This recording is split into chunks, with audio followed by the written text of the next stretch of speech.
Olá, bom dia. Bom dia, paz do Senhor. Como vocês estão? Como tem passado? Hoje é o dia que o Senhor fez.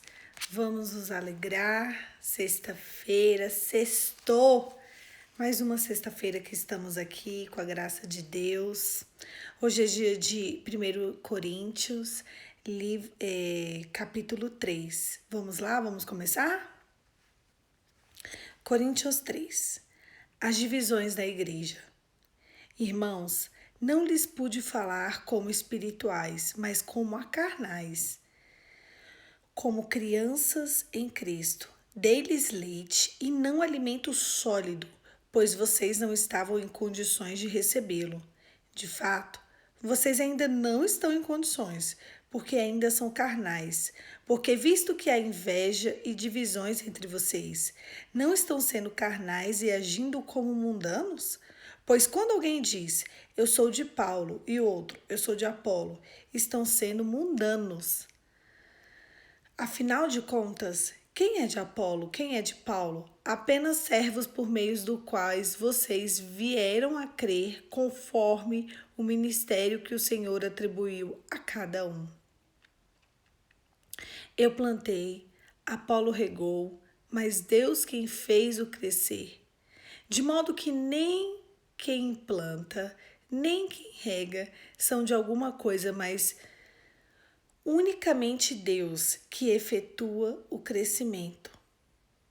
O que planta, o que rega, tem um só propósito, e cada um será recompensado de acordo com o seu próprio trabalho. Pois nós somos cooperadores de Deus, vocês são lavradores de Deus e edifício de Deus. Conforme a graça de Deus que nos foi concedida, eu, como sábio construtor, lancei o alicerce e outro que está construindo sobre ele. Contudo, veja cada um como constrói, porque ninguém pode colocar o outro alicerce a não ser o que já está posto, e esse alicerce é Jesus Cristo. Se alguém constrói sobre esse alicerce, está usando ouro, prata, pedras preciosas, madeira, feno ou palha. Sua obra será mostrada, porque o dia trará a luz, pois será revelada pelo fogo, que provará a qualidade da obra de cada um. Se alguém construiu, se o que construiu permanecer, esse receberá a recompensa. Se alguém que construiu se queimar, este sofrerá prejuízo. Contudo, será salvo como alguém que escapa através do fogo. Vocês não sabem o que são o santuário de Deus e o que o Espírito de Deus que habita em vocês. Se alguém destruir o santuário de Deus, Deus o destruirá, pois o santuário de Deus, que são vocês, é sagrado. Não se engane. Se alguém de vocês pensa que é sábio, segundo os padrões dessa era, deve tornar-se louco para que se torne sábio, porque a sabedoria deste mundo é loucura aos olhos de Deus.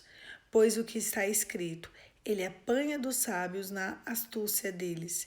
E também o Senhor conhece os pensamentos dos sábios e sabe como são fúteis.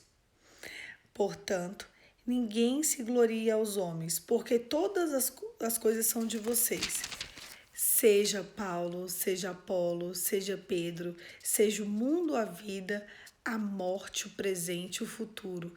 Tudo é de vocês e vocês são de Cristo e Cristo é de Deus. O texto começa contando sobre as divisões da igreja. Então, Paulo pega a vara e o cajado e consola aquele povo. Ele diz assim: irmãos, eu não pude falar com vocês como se vocês fossem espirituais, porque vocês não são.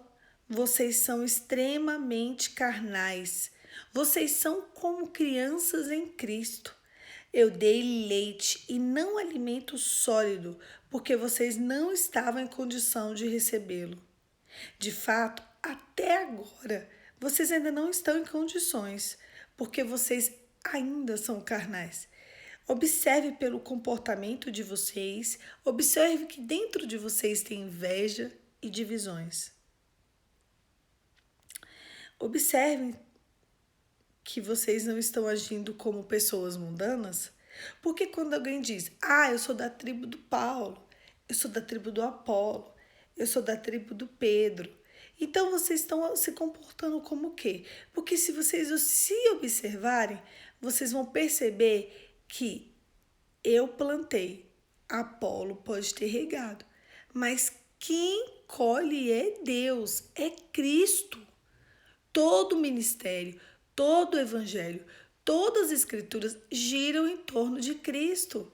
Se eu e você não observarmos, eu sou disso, não, isso aqui pode, isso aqui não. O que é a única coisa correta é Cristo. Assim somos nós hoje também. Ele orientava aquele povo, porque aquele povo acreditava no que via. Sabe quando a pessoa fala, não, porque minha pastora disse, não, porque o meu pastor disse, não, porque o padre da igreja que eu frequento,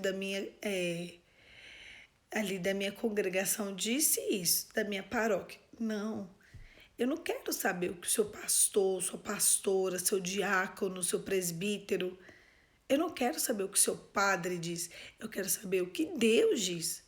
É isso que Paulo estava orientando a igreja. Aí, se você ficar sempre entregue ao que as pessoas dizem e tomar eles como seu Deus, aí vocês vão ter que sempre estar recebendo leitinho na boquinha. Sendo que o que Deus tem para mim e o que Deus tem para você é um alimento sólido, é um alimento concreto. O povo de Israel, quando eles foram sair do Egito, Deus queria falar com eles face a face. Mas eles não queriam. Moisés falou, vamos lá, todo mundo, presta atenção. Nós estamos agora aqui no deserto. Foi logo quando eles chegaram no deserto. Deus disse para mim que ele quer falar com vocês face a face. Sabe o que o povo disse? Não. Nós não queremos ouvir Deus face a face. Nós temos medo por conta dos nossos pecados. Se nós ouvirmos Deus face a face, se nós vermos e ouvirmos Ele, a gente pode morrer. Então, Moisés, continua do jeito que está. A decisão do povo ali no deserto, muitas vezes é a minha e a sua decisão. Esses dias eu vi uma moça no Instagram e ela disse assim, caixinhas. Ela falou assim, todas as vezes que eu vou na igreja, Deus me promete a restauração do meu casamento. Mas a realidade é totalmente contraditória. Aquilo ali me chamou muita atenção. O que eu devo fazer? Peraí, ela só tem a restauração do casamento dela quando ela vai na igreja? Ou ela tem a restauração do casamento dela todas as vezes que ela lê as escrituras? Porque todas as vezes que ela lê as escrituras, ela vai ver, entender, crer que Deus ama o casamento. É tão óbvio, tão claro quando você lê as escrituras, é tão claro quando você vive uma vida de oração, quando você vive uma vida de louvores, de jejum, de que Deus quer fazer isso. Então nós precisamos entender, nos amadurecer, sermos adultos na fé. Não, peraí, o que Deus quer? Eu conversava com uma mulher, tempos atrás, e ela passou por um divórcio. E ela ainda usa aliança de casada. E eu questionei ela, falei, mas por que você usa aliança de casada? Ela falou assim, porque Deus me deu essa aliança. Não é porque o homem não quis que Deus não quis. Essa aliança de casada eu só tiro no dia da morte dele. Isso aqui não é por ele, é para me lembrar da aliança que eu fiz com Deus. E todas as vezes em que eu quiser olhar para a direita e eu quiser olhar para a esquerda, eu não vou fazer isso. Eu não vou fazer isso porque eu sei o que Deus me deu. Olha, note, eu sou objeto de chacota. As pessoas riem de mim. Quando o marido, meu marido, que ele é o meu marido, vem na porta buscar os filhos, ele ri de mim. Os meus parentes riem de mim. Os parentes do meu marido riem de mim. A maioria dos meus amigos riem de mim. Mas para minha vida eu só tenho duas saídas. Ou Deus restaura o meu casamento. Ou Deus mata ele, ou Deus me mata. Aquilo ali me deixou tão impactada. Tão impactada. Eu não vou ser fiel à aliança infiel à aliança que eu fiz. Porque a aliança que eu fiz, Poliana, é eterna. Quem escolheu sair foi ele. Quem escolheu a vida e os prazeres deste mundo foi ele, não fui eu. Eu vou permanecer exatamente no mesmo lugar.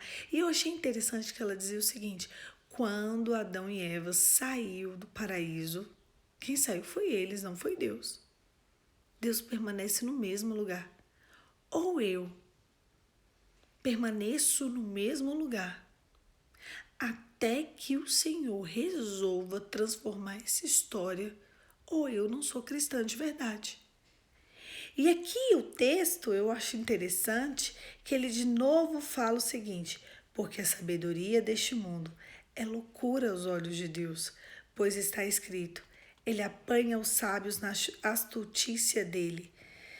E também o Senhor conhece os pensamentos dos sábios e sabe como são fúteis. Portanto, ninguém se gloria a homens, porque todas as coisas são de vocês.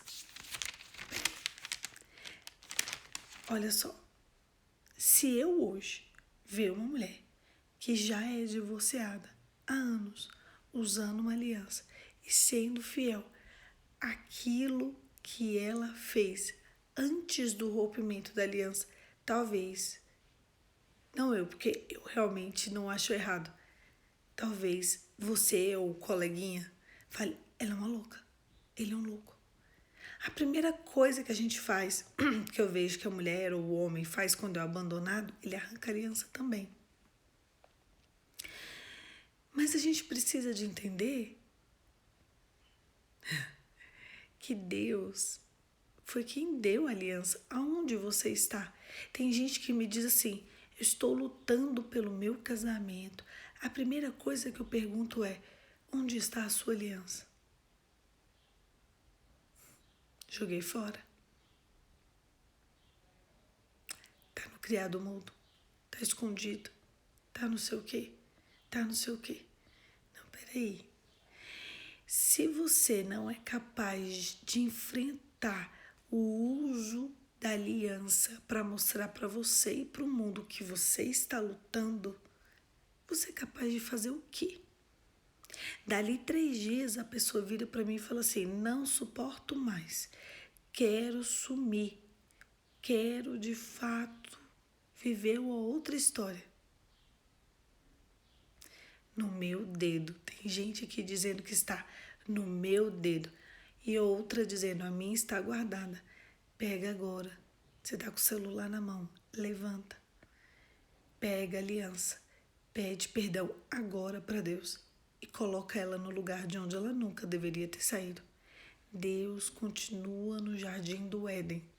Se você está lutando pelo seu casamento, lute de verdade. Não lute de brincadeirinha. Porque você tirando a aliança do seu dedo, você está mostrando para você, para o céu, para a terra, para o inferno e para todo mundo que também não vale a pena lutar. Não tire aquilo que Deus te deu. Ele te deu, coloca. Se você acredita que Deus deu, ai, mas as pessoas vão falar de mim. Enquanto você não estiver disposto a entregar sua reputação em prol da sua promessa, você não está pronto. Você é um menino na fé. Você é uma menina na fé. Você bebe leite. Olha só, eu vou contar um exemplo muito simples para vocês. Eu não consumo bebida alcoólica. Fim, ok? Não consumo. Não, mas não. Não, por muitos motivos. Porque Deus não. Eu uso o anel enquanto estou na sala de espera. Foi isso que uma seguidora disse. Mas Deus não te deu um anel. Ele te deu uma aliança. O dia que você disse sim no altar, você usou uma aliança. A partir do momento que você... Isso, coloquem no dedo, tirem foto, me mostrem. Eu vou republicar. E não vou contar de quem é, claro. E aí, para as pessoas entenderem, eles vão ter que assistir esse devocional. Tá bom? Vamos continuar. Então, mas coloca agora, já levanta e já coloca. O que acontece? Eu não consumo bebida alcoólica. Por vários motivos. Porque caso eu exagere, é pecado. Pecado. Todas as vezes que você fica tontinha, alegrinha, não tô nem falando de bêbada, é pecado. Então, se eu não quero correr risco, para que eu vou beber? Segundo ponto, eu respeito a minha família. Eu venho de isso mesmo, tem gente aqui falando, mesmo no momento de maior dor da minha vida, eu nunca tirei, não tira. Segundo ponto, por que eu não consumo bebida alcoólica? Eu respeito a minha família. Meu avô, ele foi alcoólatra a vida inteira. Até uns 75 anos ele foi alcoólatra. Hoje ele tem 84, ele não é mais. Mas até 75 anos foi muito desafiador. Foram 75 anos de desafios, tá? 75 anos, não foram 75 dias. Eu convivi com um avô alcoólatra até os meus 20 e poucos anos. 20. Que eu tenho 34, 20 e poucos. Então eu sei o que é ter um alcoólatra dentro de casa. Ninguém na minha família bebe. E não tem tanto a ver com religião. Tem a ver com respeito e tem a ver com vidas destruídas. Então não existe bebida alcoólica na minha família. E outra, quando eu bebo bebida alcoólica, dependendo do que eu bebo, eu fico toda empolada. Eu tenho um grande desafio nessa quarentena, porque não é todo o álcool que eu posso encostar na minha mão. Então, geralmente, quando eu chego no lugar, a pessoa fala, álcool? Não, obrigada. Todo mundo me olha assim, meu Deus, como é que você não vai passar álcool? Eu tenho o meu. E o que eu uso aqui, eu consigo suportar, passando 3, 4 vezes por dia. Eu não tenho saído muito, porque se eu sair muito e passar muito álcool na minha mão cai aos pedaços. Então, eu tenho uma alergia a álcool. Então, eu não bebo. E até eu explicar todos os porquês do que eu não bebo, é muito difícil para a mente das pessoas. E as pessoas sabem que eu sou evangélica, porque eu sou evangélica já tem 20 anos. Ah, você não bebe porque você é crente. Ah, mas o fulano é crente, ele bebe, qual o problema? Eu não bebo. Ah, mas só um pouquinho. E eu passo por isso desde sempre. Eu já cheguei ao absurdo de ver milhares de pessoas falando, ah, você tá fazendo isso agora, porque com certeza você bebe. Eu tive bêbada em algum lugar, eu falei, não, deixa eu te falar, você viu outra pessoa bêbada? Porque eu bêbada não é uma possibilidade. Eu não tenho nem corpo pra beber, pra ficar bêbada. Porque antes que eu fique bêbada, eu já fico empolada. Então, são muitos fatores. Nossa, que absurdo. Para ser crente igual a você, eu não quero ser. Como uma pessoa não pode beber um pouquinho? Não, não é que eu não posso. Eu não quero. E é cansativo explicar para você porque eu não quero. Eu tenho muitos porquês. Não, eu quero te ouvir. Tá, eu venho de uma família de alcoólatra. Então na minha família não se bebe. Então bebida alcoólica na minha família é algo que não entra, tá bom? Primeiro ponto. Segundo ponto. Se eu beber a ponto de ficar alegrinha, nem do jeito que você tá, mas alegrinha, eu já estaria em pecado. Porque a palavra diz isso. Ah, mas bebida alcoólica não é pecado. Não é pecado. Um copo e meio. Porque com 2 copos a gente já fica alegrinha, né? Então, o negócio pra você beber um copo e meio.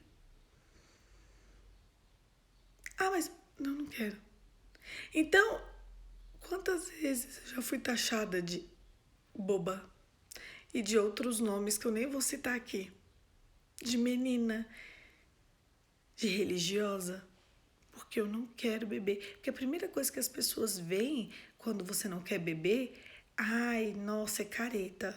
Ah, não sei o quê. Então, eu sempre fui obrigada, eu tenho anos, desde sempre, eu entrego a minha reputação ao Senhor.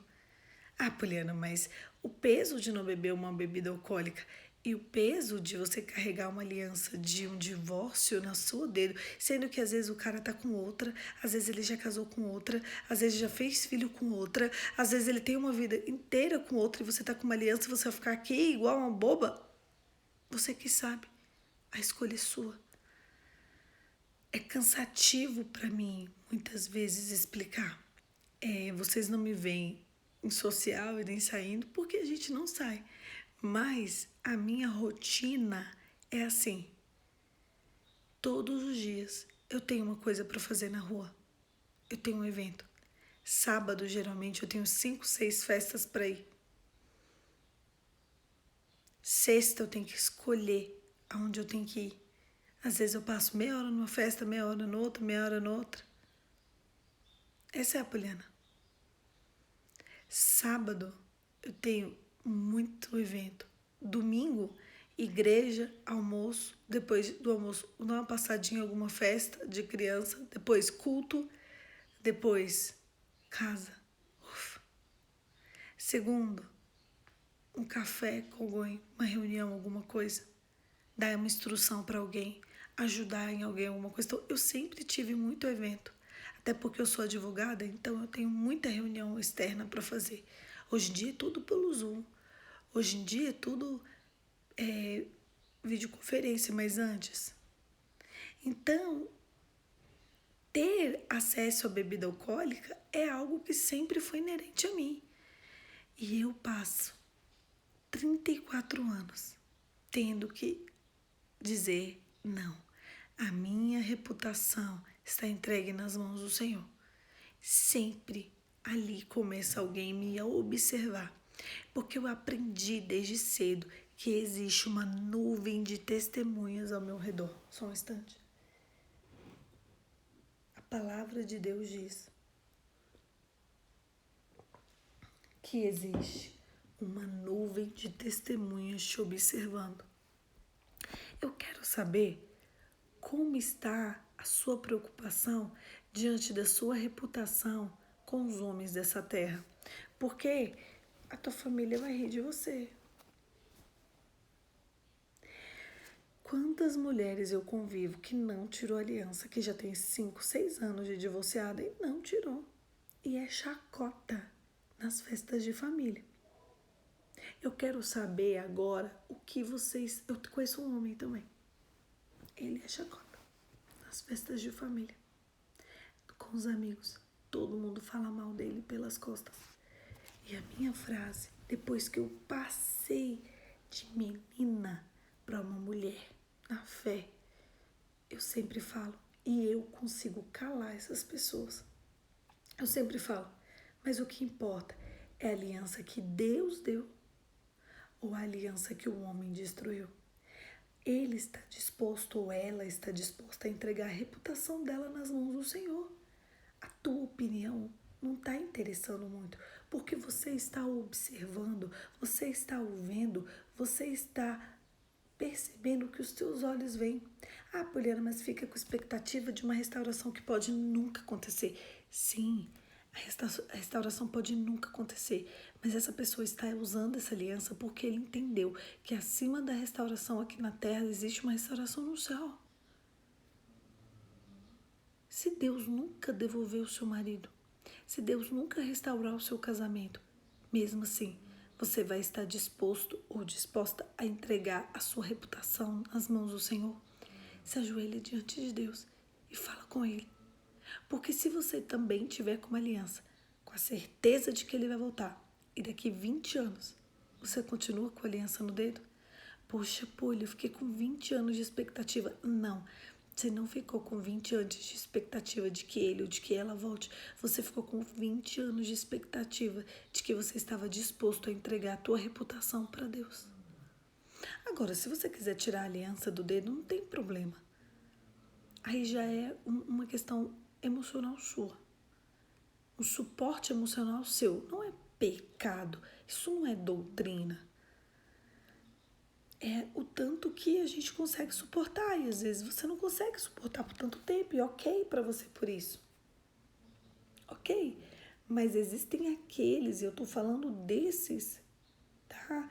Que eles estarão dispostos a entregar e relembrar a aliança que Deus fez. Eu não vou tirar do meu dedo, porque quem fez foi Deus. E se há algo para eu arrumar, porque todo divórcio, o erro é 50% de uma parte, 50% de outra. Eu nunca vi uma parte estar 100% inteira e ter divórcio. Eu nunca vi. Eu nunca vi. Eu nunca vi. Porque quando uma parte está 100% inteira e a outra parte está divorciada, o comportamento de quem está inteira é exatamente esse. Ele continua se comportando como uma mulher ou um homem casado. Ele continua com aliança. Ele continua crendo. Pode passar os dias, pode passar os anos, pode passar, mas ele crê. E ele entende que a aliança que ele fez é uma aliança segundo o coração de Deus. Ele não vai abrir mão. Não vai. Ah, mas aí eu não tenho disposição para arrumar um segundo casamento. Aí vai do seu coração. O que a motivação do seu coração vai te levar a você ter um segundo casamento ou você esperar em Deus algo que talvez não vai acontecer? Eu tenho que ser realista. E entregar isso no dia de Hebreus 9:27. Existe, e também não tem certo ou errado, existe até que ponto você pode carregar a sua cruz e seguir. Existem cruzes que a gente carrega e às vezes a gente não suporta. Mas para aqueles que suportarem, para aqueles que suportarem. Ai, gente, para aqueles que suportarem, eles vão herdar a coroa. Eu vou contar ontem uma pessoa me perguntou uma coisa e eu vou falar rapidinho sobre isso com vocês porque faz parte aqui também e vocês vão entender um pouco sobre o reino de Deus. Eu recebi o seguinte pergunta ontem: Poli, o que você entende sobre ano aceitável do Senhor? Eu achei interessante porque não é todo mundo que entra dentro dessas perguntas profundas, teológicas, né? E também a pessoa perguntou para mim, ele entendeu que eu tinha conhecimento para poder responder aquilo. Eu quero falar com vocês do livro de Lucas, capítulo 4, versículo 19. Eita, será que é isso? Acho que é. Tá lá no livro de Lucas, Jesus falando que ele veio para pregar aos cativos, libertar os presos, ele veio para dar visão aos cegos e a pregar o ano aceitável do Senhor. E eu quero parar um pouquinho nessa conversa e eu vou falar sobre, continuar voltando aqui sobre 1 Coríntios 3 e eu vou ler só o versículo 16, tá? Diz assim: vocês não sabem que são santuário de Deus e que o Espírito de Deus habita em vocês? Se alguém destruir o santuário de Deus, Deus o destruirá, pois o santuário de Deus, que são vocês, é sagrado. Deus está dizendo que quem é o santuário dele hoje? É você. E quem é sagrado? É você. E agora eu vou voltar de novo para o livro de Lucas, sobre o ano aceitável do Senhor, e vai ser bem rápido. Antes que eu fale sobre o livro de Lucas, onde Jesus fala sobre o ano aceitável, ele veio pregar o ano aceitável do Senhor. Alguém já se perguntou o que é o ano aceitável do Senhor? Você sabe o que é o ano aceitável do Senhor? Você já pensou sobre essa palavra? Tudo na Bíblia tem um texto, todo texto tem um contexto. Pô, mas o que é esse ano aceitável do Senhor? Que ele falou no livro de Lucas. Olha só, antes que a gente veja o livro de Lucas, nós precisamos voltar na história, entender como aquele povo foi formado. No livro de Levíticos, capítulo 25, Levíticos é lá no início da Bíblia, no Antigo Testamento. A gente vai dar uma voltinha no Antigo Testamento. Ele fala o que é realmente o ano aceitável do Senhor. O povo era dividido em tribo, as 12 tribos de Israel. As 12 tribos de Israel vêm dos 12 filhos de Jacó. Quando as pessoas me perguntam assim, Poli, quantos filhos você quer ter? Eu falo, só igual Jacó, 12 filhos. O quê? Ontem mesmo eu falei isso. O Que absurdo. Eu falei, mas gente, é caro. Eu falei, mas é você que vai comprar o leite pro menino? Porque você já fala assim, se você tiver 2, 3, 4 filhos, tá dentro dos 12, entendeu? Eu sempre sou julgada, mas eu decidi entregar a minha reputação no Senhor. Eu quero confundir a loucura, a sabedoria deste mundo. Se Deus me der um filho, 2, 3, 4, 5, 6, eu não vou rejeitar. Provavelmente, sendo inteligente, eu não tenho nem fecundidade para isso. Hoje eu tenho 34 anos, eu não sou solteira, eu sou solteira. Mas as pessoas, é um absurdo. As pessoas falam, não, eu só vou ter 2 filhos, porque eu determino, nossa, agora você é Deus. Eu, nesse mundo, do jeito que tá, é um filho, olha lá, eu não vou ter filho. Deus me livre, minha carreira, minha profissão, minha casa, meu carro. Não é isso que os valores desse mundo pregam? Então, quando você vai entregar os valores do Senhor, é realmente muito contraditório. Mas eu quero viver segundo os valores de Deus e não segundo os valores deste mundo. Vamos voltar. O que é o ano aceitável do Senhor? Então era dividido em 12 tribos por conta dos 12 filhos de Israel. Cada filho, Jacó, o nome Israel é Israel porque Deus mudou o nome de Jacó para Israel. Deus adora mudar o nome das pessoas. Eu acho isso sensacional. E então, ele pegou e era assim, você tinha uma casa. Aí você vendia essa casa para outra pessoa. Então eu tenho uma casa, eu vendo essa casa para Maria. Eu tenho um ano para pegar a casa de volta da Maria. Entendem? Eu tenho um ano para desfazer o negócio. E aquele um ano é um ano que é aceito que aquele negócio seja desfeito. O ano aceitável do Senhor fala sobre pegar de volta a casa que é sua. Você deve, né? Você devolve o dinheiro da pessoa. Então você toma de volta a casa que é sua e aquela casa, aquele templo é seu de novo. Você tem um ano de arrependimento para você voltar para sua casa. E aí, depois que a gente entende o que é um ano aceitável do Senhor para o povo de Israel, a gente caminha um pouco para Isaías 55. Isaías foi o homem, o profeta que mais profetizou sobre o Antigo e o Novo Testamento. E Apocalipse, porque no livro de Isaías 55, ele fala sobre o ano aceitável do Senhor, que o Messias vinha para libertar os cativos, curar os enfermos, apregoar as boas novas e falar sobre o ano aceitável do Senhor e a vingança, o dia da vingança de Deus. E ele fala sobre o dia da vingança de Deus. E então, quando a gente anda mais um pouco na história e a gente vê o livro de Lucas, capítulo 4, versículo 19, Jesus fala: eu vim pregar o ano aceitável do Senhor. Veja bem, o ano aceitável do Senhor, Jesus veio para pregar 2 momentos e 2 tempos. Depois que ele morre, lá no livro de Mateus, capítulo 27, versículo entre os 55 e 57, tá? Dá um desconto aí. Diz que quando Jesus, exatamente a hora da morte de Cristo, na hora da morte de Cristo, o véu do santuário foi rasgado de alto a baixo. Na hora que o véu rasga, mortos são ressuscitados. Houve ressuscitação antes de Jesus, houve. No dia da morte de Jesus, todos aqueles que morreram em Deus, que estavam ali, que foram mortos por aquele tempo, foram ressuscitados e voltaram para suas casas. Uau! Lê, vocês verem. Então, quando o véu é rasgado de alto a baixo, Jesus padece pelos nossos pecados, é transpassado pelas nossas iniquidades e ele morre. E outras vidas que estão em Deus ressuscitam.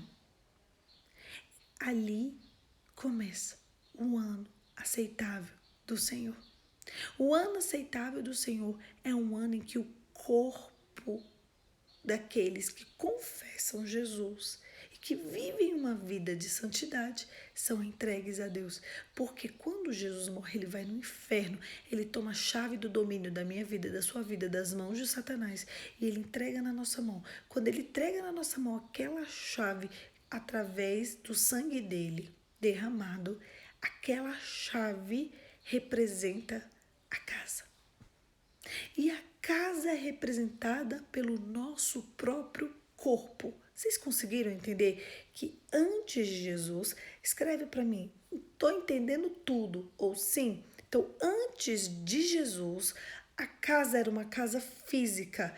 Antes da morte de Jesus, a adoração era uma adoração física. Jesus está na cruz, Jesus morre, o véu foi rasgado e o ano aceitável do Senhor não é um ano agora.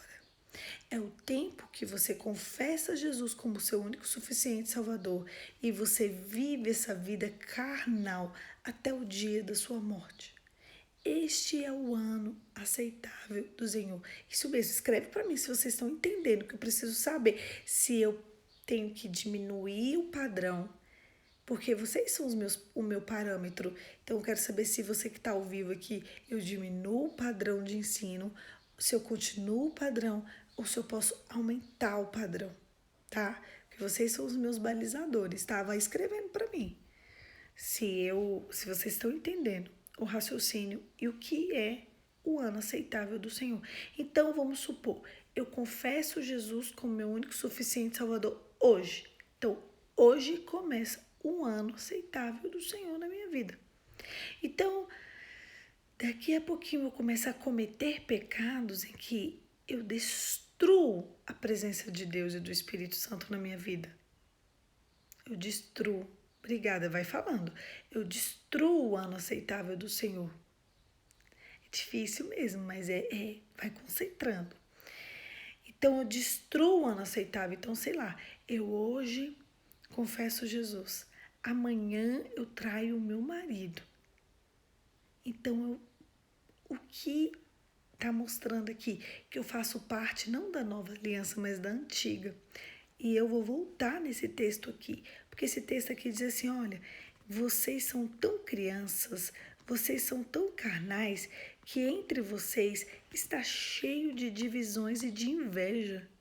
Isso mostra como vocês são meninos e mundanos. Então, vocês querem viver o ano aceitável do Senhor, vocês querem viver a nova aliança, mas vocês não sabem, não entendem como é as Escrituras. Então, vocês precisam de santidade. O texto, a carta de 1 Coríntios, ela fala sobre santidade. Porque sem santidade é impossível agradar a Deus. É impossível você querer ter valores do mundo, permanecer na sabedoria do mundo. E esse texto que eu li hoje para vocês, ele fala que não existe a possibilidade da gente viver diante da sabedoria do mundo e querer a Deus. Porque a sabedoria do mundo é loucura para Deus. E a sabedoria de Deus é loucura para o mundo. Então, o ano aceitável do Senhor, ele começa do dia que eu de fato vivo a nova aliança e eu permaneço na fé. Quando eu entrego, vamos lá, mas quando você se arrepender, você volta à santidade e retorna ao ano aceitável? Sim. E o que fala do ano aceitável é sobre a graça. Vamos supor, hoje eu confesso Jesus, hoje eu começo uma vida de santidade em Deus. Vai dar uma bugada aí, mas vai observando. Hoje eu começo o ano aceitável do Senhor. O que é aceitável? Fala sobre a graça. Então, todos aqueles que estão santificados em Cristo, eles estão debaixo da graça. O corpo deles está debaixo da graça. O ano aceitável do Senhor, ele vem para os santos em Deus. Para quem está santificado em Cristo. Então, se eu começo a tolerar as coisas desse mundo como aceitáveis, se eu começar a pecar logo, porque tem gente que acha que assim, eu confesso Jesus, eu vou para uma igreja, tá tudo certo. Não, não tá. Por que às vezes as coisas não acontecem na sua vida, apesar de você ser de uma igreja, apesar de você estar a vida inteira dentro de uma igreja? Porque para você ter as coisas do Senhor, você precisa estar em santidade. Para você viver, isso é o ano aceitável do Senhor. Entende? O ano aceitável do Senhor só é liberado sobre a sua vida debaixo de santidade. Entendem agora? Porque eu posso estar dentro da igreja e estar sem santidade. Agora vamos supor que uma mulher divorciada ou um homem divorciado, que eu vi que tem pessoas aqui assim que estão conversando comigo sobre isso. Eu posso estar em santidade totalmente. Claramente. Com certeza. A minha pergunta é: como está a motivação do seu coração em relação a esse divórcio? Você está buscando outro parceiro? Você está aí no Tinder? Ou você está ali em santidade no Senhor? Eu vou ler uma pergunta aqui. Polly, mas a gente precisa ter cuidado para não justificar todas as nossas condutas erradas e reiteradas através da graça. Talvez a gente confunda isso às vezes. Presta atenção. Quem faz isso não vive o ano aceitável do Senhor. É muito sério. O ano aceitável do Senhor é tão sério, é tão sério, é tão profundo, é tão intenso, que não vive o ano aceitável do Senhor. Querer justificar os nossos pecados e condutas erradas através da graça e do perdão. Esse é o ponto. Porque quando a gente está vivendo isso, tem uma seguidora que está dizendo assim: estou em santidade desde 2017. Então, você está vivendo o ano aceitável do Senhor desde 2017. Entende? A gente precisa de prestar atenção. Deus perdoa. Então você perde o ano aceitável do Senhor. É isso que você quer? Existe uma série de consequências para quando a gente, apesar de estar debaixo da graça, sai cometendo pecado, porque você tem conhecimento. Apesar de talvez a gente ser menino na fé, até o menino na fé tem conhecimento. Se eu virar agora para Catarina, que tem 4 anos, eu falo assim: Catarina, quem é Jesus? Aí ela fala: meu Salvador. Ele fez o quê? Ele morreu pelos nossos pecados. Aonde, Catarina? Na cruz. Ele veio fazer o quê, Catarina? Nos dar a vida eterna. Ela fala isso. Felipe tem 2 anos. Felipe, você ama Jesus? Amo. O que ele fez por você? Morreu por mim.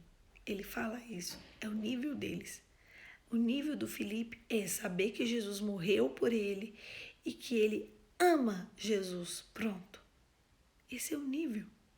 Felipe, senta agora direito, se arruma na cadeira e vamos orar. Papai, em nome de Jesus, te agradeço por esse almoço. Obrigada por quem o que, Felipe? Fez. E obrigada por quem o que, Felipe? Comprou. Em nome de Jesus, amém. Pega a colherzinha e começa a almoçar. Esse é um menino na fé.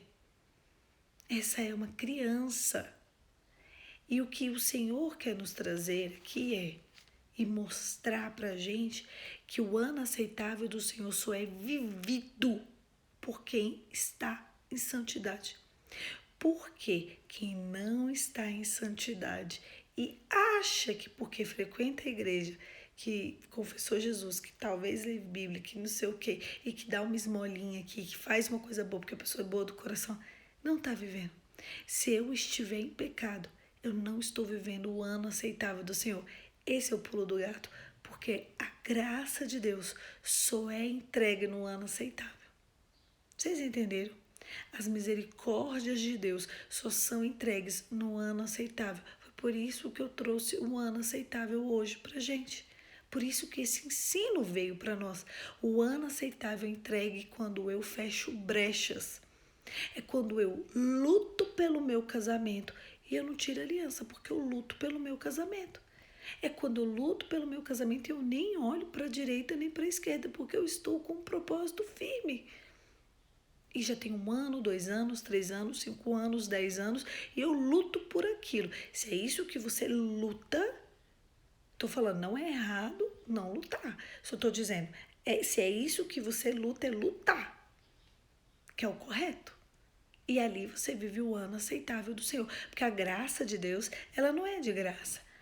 Ela é de graça para quem está em santidade. A graça de Deus não é para qualquer um, não. É para todos. É para todos os que creem, é para todos os que querem, é para todos os que vivem, é para todos que estão em santidade. Porque a palavra é clara, sem santidade é impossível ver a Deus. Impossível. Impossível é algo sem possibilidade. Se você não tiver em santidade, você não vai viver a graça. Não vai. Não adianta. Mas não vai. A graça é para quem está em santidade. A pessoa não pode fazer o que quiser, viver do jeito que quiser e achar que tá tudo bem, que não tá. E aqui eu volto para o texto de hoje, ele dizendo: vocês não sabem que são santuários de Deus, em que o Espírito de Deus habita em vocês? Se alguém destruir o santuário, veja, você não sabe que você, o seu corpo, sabe a chave que foi retirada da mão de Satanás e entregue nas suas mãos? O teu corpo virou a casa. E ali, na hora que você pega a chave, ali começa um ano aceitável. Ou se você destruir o teu corpo, se você destruir o teu santuário, Deus vai te destruir, porque o santuário de Deus é você e é sagrado. Entenderam? Por que eu saí contando todo esse contexto? A graça só é vivida porque está debaixo do ano aceitável do Senhor. O ano aceitável do Senhor só é vivido para quem está em santidade. Fim. Acabou. É isso. Graça, ano aceitável, santidade. Graça, ano aceitável, santidade. Graça, ano aceitável, santidade. Existe uma relação em cadeia para você viver a graça de Deus.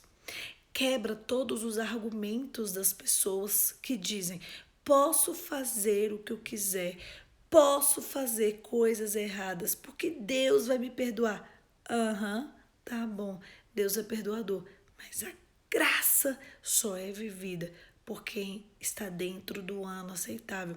E o ano aceitável só é vivido por quem está em santidade. Dei um nó, né? Mas o nó está sendo desfeito. É isso aí. Então existe um pré-requisito até para viver a graça. Existe. Eu não posso fazer o que eu quiser? Não. Eu vou só contar uma para a gente terminar. Os meus pastores contam no altar que eles foram... Um pastor meu foi ministrar um jovem que era da igreja, ele já tinha se desviado e tudo. E ele foi conversar com esse jovem um dia e ele virou e conversou com ele e ele falou assim: pastor, eu quero Jesus. Só que tá perto do carnaval. Eu vou viver esse carnaval. Quando eu voltar do carnaval, eu vou voltar para Cristo. Tá tudo pago, eu vou ali, né? Eu vou viver aqueles dias. Quando eu voltar, eu vou viver a Cristo. E o meu pastor falou: desiste dessa viagem. E pregou, e ele não desistiu. Ele ia de carro. O carro bateu, capotou.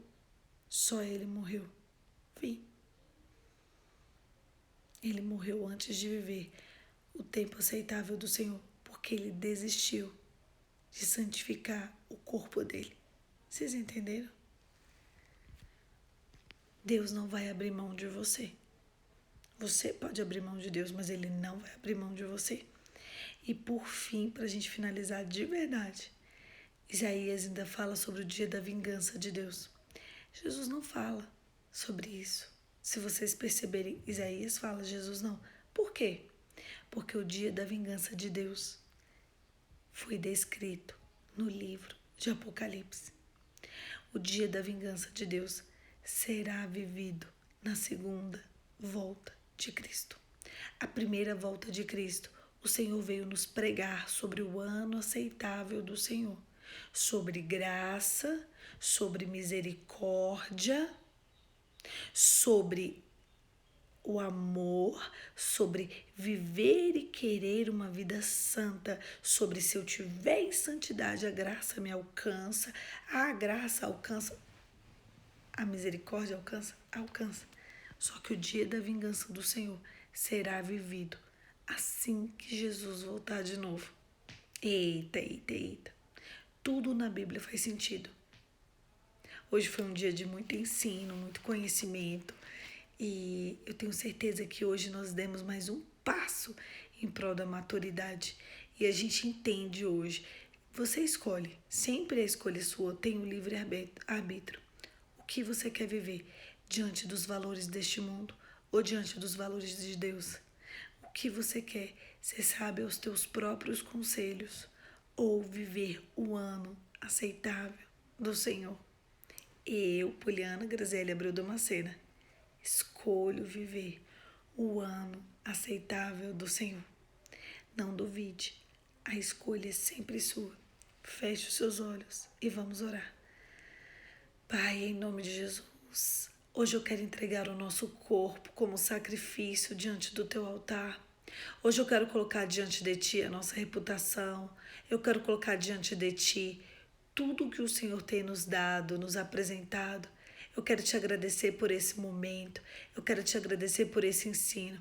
Eu quero te agradecer porque a gente aprende mais de ti e vive mais de ti.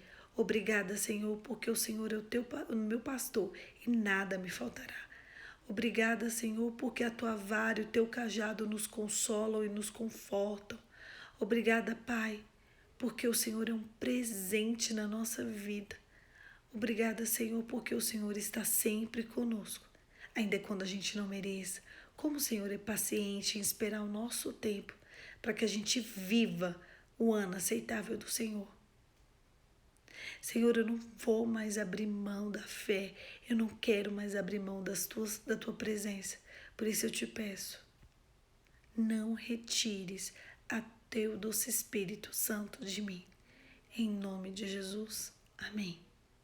Amém. Um beijo, fiquem com Deus e até amanhã.